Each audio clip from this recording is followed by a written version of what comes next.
Le profil financier personnel est généralement la première cause de refus. La banque analyse la solvabilité de l'emprunteur à différents niveaux. On peut regarder si par exemple le taux d'endettement est très élevé. C'est la part de vos revenus mensuels nets consacrés au remboursement de tous vos crédits, y compris le futur crédit immobilier. En France, le Haut Conseil de stabilité financière, en abrégé, HCSF, fixe le seuil maximal de taux d'endettement à 35% des revenus nets. Par exemple, si tu gagnes 3 000 € nets, les mensualités totales ne devraient pas excéder 1 050 €.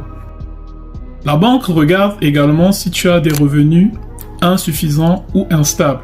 Donc, au-delà du ratio d'endettement, la banque regarde également la régularité et le niveau absolu de tes revenus. Les emprunteurs en CDD, en intérim, les entrepreneurs, les travailleurs indépendants ont des revenus fluctuants d'un mois à l'autre. Et cela augmente le risque perçu de ne pas pouvoir payer certaines mensualités.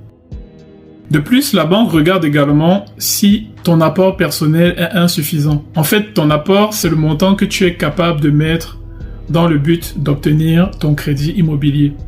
Donc ça montre en quelque sorte quel effort tu es prêt à faire pour obtenir le crédit, par opposition à la part financée par le prêt. La plupart des établissements bancaires de nos jours demandent entre 10 et 20% du prix du bien. Ça permet à minima de couvrir les frais de notaire.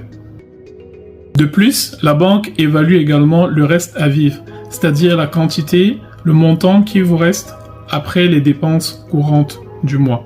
Donc, par exemple, ça peut être le loyer, les impôts, sans oublier de prendre en compte le montant de la mensualité qui sera rajouté si jamais vous obtenez le crédit. À ce niveau, la banque regarde également quelle est la situation du foyer, quelle est la taille du foyer, est-ce qu'il y a plusieurs personnes dans le foyer, est-ce qu'il y a des enfants à charge. Donc la banque tient compte de tous ces éléments pour évaluer le risque et décider d'accorder ou pas le crédit.